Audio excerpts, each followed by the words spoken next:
पाकिस्तानियों, आपसे मैंने बात की थी अरशद शरीफ केस के हवाले से कि जब अरशद शरीफ शहीद की वालदा ने सुप्रीम कोर्ट के सामने या एफआईआर के लिए उन्होंने एक दरख्वास्त दी, तो उसके बाद से जो उनके दो वकुला थे जो पहले से फैमिली से राब्ते में थे, वो दो वकुला भी पीछे हट गए। और फिर उसके बाद जिन वकुला से फैमिली ने राब्ता किया, पहले हामी बरी और फिर उसके अगले दिन वो वकुला भी पीछे हट गए। ये सवाल अपनी जगह पे आज भी कायम है कि कौन क्या वजूहात है जिसकी बुनियाद पे ये अरशद शरीफ शहीद की फैमिली से ये वकुला पीछे हट गए।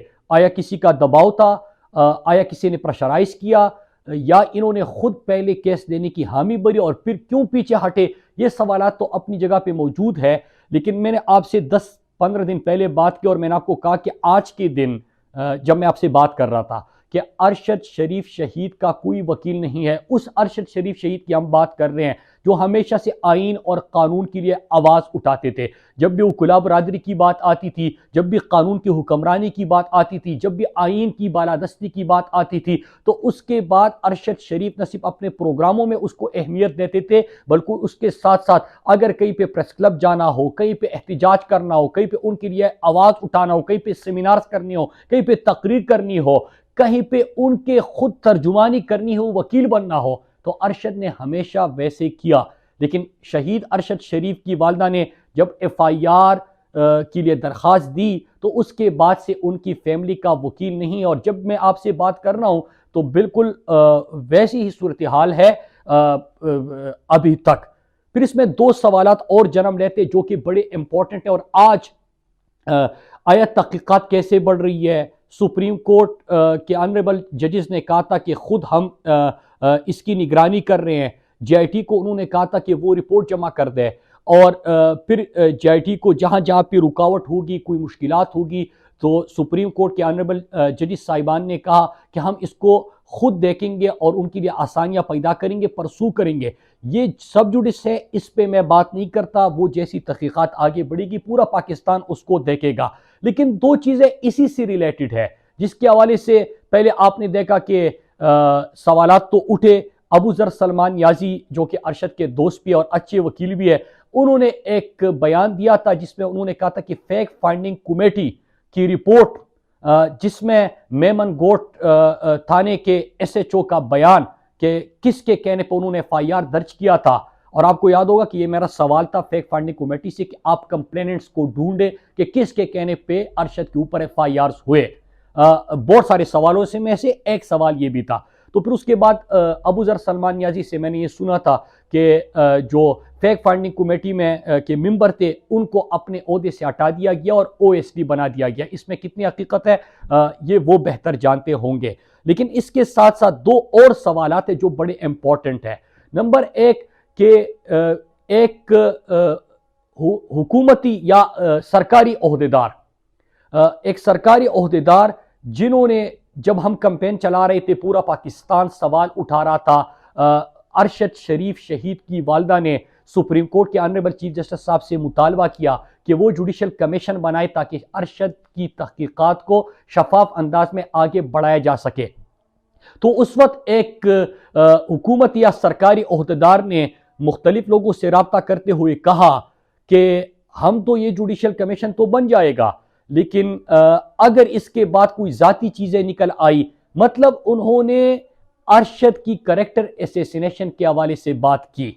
एक उन्होंने ये कैंपेन जिसके ऊपर अरशद के दोस्तों ने, अरशद के घर वालों ने आवाज उठाई कि ये इस किस्म की गलीज चीज शुरू करना चाहते। और फिर आपको याद होगा कि 2 टीवी प्रोग्रामों में इंटीरियर मिनिस्टर जो कि खुद जिसके ऊपर कत्ल के इल्जामात है, वो बैठ के उसने भी इसी किस्म की बात की।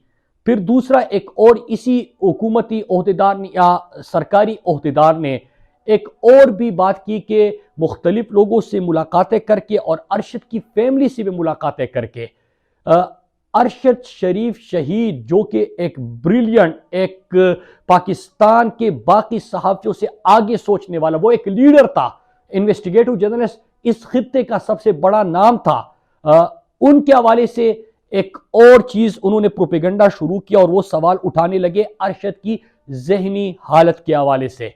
वो अरशद के दफ्तर को देखते हुए, अरशद के बाकी दोस्तों से बात करते हुए उन्होंने इसके ऊपर भी बात की, जो कि इंतहाई खतरनाक है। और ये कौन कर रहा है? ये एक सरकारी अफसर या सरकारी या हुकूमती ओहदेदार, वो ये चीजें कर रहे हैं। और ये इस किस्म के बजाय इसकी कि तहकीकात बेहतर अंदाज में हो, बजाय इसके, आपको याद होगा कि फैक्ट फाइंडिंग कमेटी से हमने 10-12 सवाल पूछे थे कि एफआईआर किसके कहने पे दर्ज हुए, कंप्लेनेंट्स कौन थे, किसने पाकिस्तान से निकलने पे मजबूर कर दिया, दुबई में किसने मजबूर कर दिया, धमकियां किसने दी, किसने दुबई से निकाला, किसके कहने पे निकाला गया, किसकी तरफ से उनको कत्ल की धमकियां दी जा रही थी, कौन अरशद शरीफ शहीद को कत्ल कराने के लिए कोशिशें कर रहा था। ये उन चीजों पे फोकस करे, उसकी बजाय दो चीजों के ऊपर फोकस इस सरकारी ओहदेदार का है। एक ये कि अरशद शरीफ की किरदार कशी, और दूसरा अरशद शरीफ की जहनी हालत के हवाले से सवाल उठाना, जो कि इंतहाई शर्मनाक है और इनको शर्म आनी चाहिए, अपने काम के ऊपर तवज्जो देना चाहिए।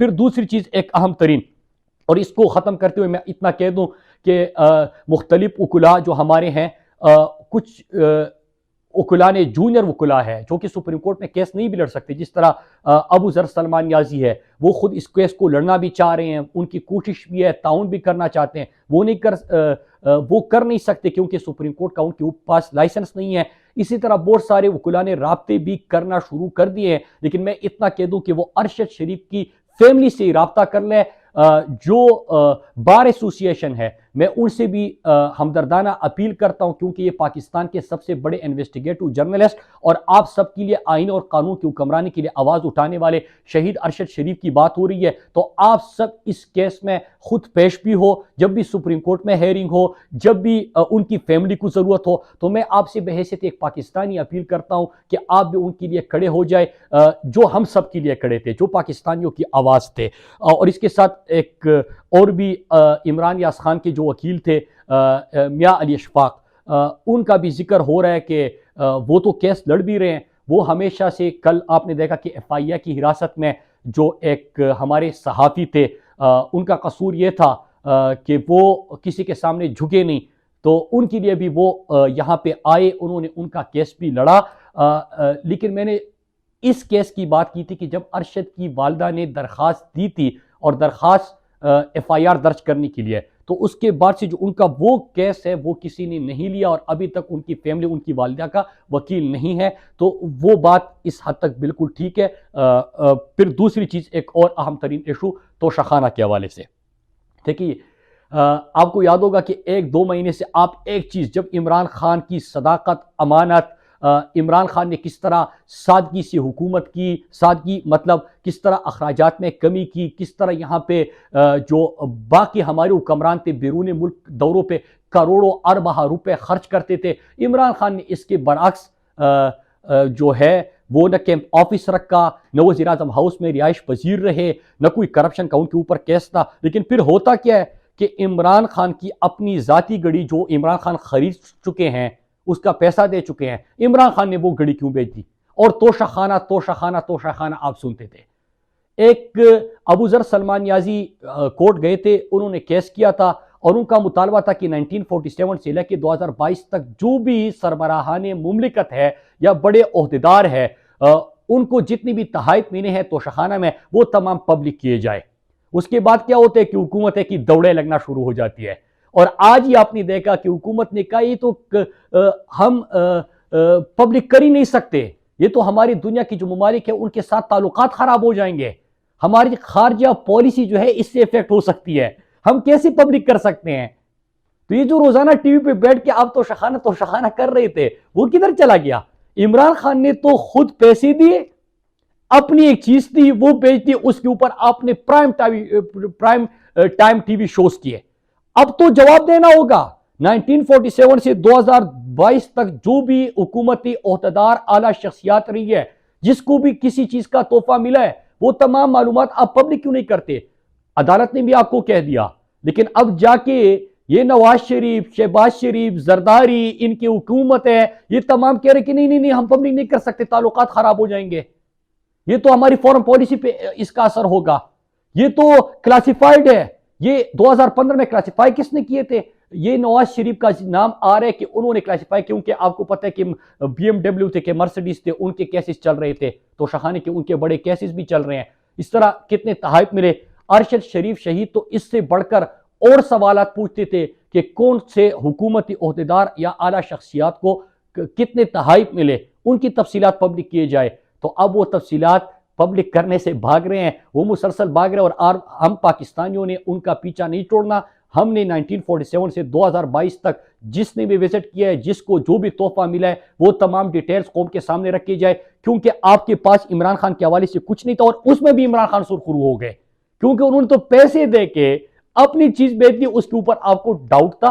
आपने प्राइम टाइम टीवी शोज किए, आपने मुसलसल डंडोरा किया, प्रोपेगेंडा किया, और अब जब हुक्म आया है, कोर्ट भी कह रही है, तो आप अदालतों में जा जाके बयानात दे रहे हैं कि हम ये पब्लिक नहीं कर सकते, इससे ताल्लुकात खराब हो जाएंगे। तो जवाब दीजिए। फिर तीसरी आखिरी चीज, ये कराची में जो हुआ, अब सबको पता है कि कराची में मतलब पीपल्स पार्टी का तो जनाजा और कबाड़ा निकल चुका है। पीपल्स पार्टी तो कहीं है नहीं, क्योंकि फरजंद जरदारी इस पार्टी का हादसाती चेयरमैन हो, तो उसके बाद तो मतलब आप तो कोई नहीं कर सके, और जरदारी लीग जिस तरह बन गई फिर। लेकिन जिस तरह बैलेट पेपर्स चुराए गए, जिस तरह पुलिस वैन्स में उन बैलेट पेपर्स को, बक्सों को चोरी कर लिया गया, फिर रिजल्ट्स का इंतजार था, अगले दिन गुजरने के बाद भी, 24 घंटे गुजरने के बाद, अगला दिन पूरा गुजरने के बाद भी रिजल्ट नहीं आए, क्योंकि उन्होंने उसी वक्त रिजल्ट बनाने थे कि किस तरह पीपल्स पार्टी को आगे कर दे, हालांकि कोई चांस ही उनका नहीं था। लेकिन उससे बढ़कर जो बेशर्मी हो रही है इस वक्त, कि हमारा अमजद अफरीदी एक तहरीक इंसाफ का हमारा साथी है, उनको एक उनका जुर्म यह था कि उन्होंने दानली रोकने की कोशिश की, उन्होंने दानली को आइडेंटिफाई किया, उन्होंने उसके खिलाफ आवाज उठाई। जब आप मोहरे लगा रहे थे, जब आप बदमाशियां कर रहे थे, तो उसके भाई को जिस अंदाज से जख्मी किया, एक भाई के सर पे चोट लगी, एक भाई की आंख जाया होने का खदशा है, हाथ टूट चुका है, खुद अमजद अफरीदी के साथ जो किया। फिर अली जेरी जब गए, उनके ऊपर जिस तरह लाठी चार्ज, जो कारकुनान थे, पथराव किया गया, शेलिंग की गई, फिर जिस तरह तहरीक इंसाफ के कारकुनान के ऊपर तशद्दुद किया गया, ये तमाम मनाजिर आप देख रहे हैं। लेकिन उससे ऊपर क्या हो रहा है कि दानली भी ये करे, टप्पी ये मारे, पुलिस वैन्स में और रियासती मशीनरी को इस्तेमाल करते हुए तशद्दुद भी ये करे, उनको बैलेट पेपर्स चुराए भी ये, लाठी चार्ज भी ये करे, शेलिंग भी ये करे, पथराव भी ये करे, डंडे भी ये मारे, फिर FIR भी ये दर्ज करे, फिर उनको जेलों में भी ये बंद कर दे। कितने बेशर्म है, कितने बेहिस है। ये कोई जंगल का कानून है? ये कोई लाकानूनियत यहां पे बनी हुई है? कोई आइन और कानून यहां पे है या मुअत्तल हो चुका है? लेकिन किसी को नजर नहीं आ रहा, न कोई इसके ऊपर तबसरे हो रहे हैं, न कोई प्राइम टाइम टीवी शोज हो रहे हैं, न 10 बजे और 8 बजे की बुलेटिन में बढ़ चढ़कर इसको पेश किया जा रहा है, बल्कि सच नहीं दिखाया जा रहा। वहां पे हमारे तहरीक इंसाफ के कारकुनान को, कराची के शहरियों को, हैदराबाद के शहरियों को, हम इन सबको खिराजी तहसीन पेश करते हैं, सलाम पेश करते हैं कि इस माफिया का, जरदारी माफिया का, इस डाकू राज का, इन चोरों, लुटेरों और कातिलों का आप डट के मुकाबला कर रहे हो। हम सब पाकिस्तानी आपके साथ है, और मैं पूरे पाकिस्तान को कहता हूं कि सिंध के लिए ये हमारे भाई है, ये भी पाकिस्तानी है, इनका भी हक बनता है आइन और कानून के मुताबिक कि ये अपनी मर्जी से फैसले कर सके, आजाद फैसले कर सके, ये खड़े हो सके, ये बात कर सके, इनके वोट की भी अहमियत हो, इनके वोट की रखवाली करके तहफ्फुज किया जाए और इनके लिए आवाज उठाई जाए। हम सब आपके साथ हैं, इंशाअल्लाह वो दिन दूर नहीं कि हम इस डाकू राज से, जरदारी माफिया से निजात हासिल करेंगे। अल्लाह आप सबको अपनी हिफ्ज़-ओ-अमान में रखे। पाकिस्तान जिंदाबाद।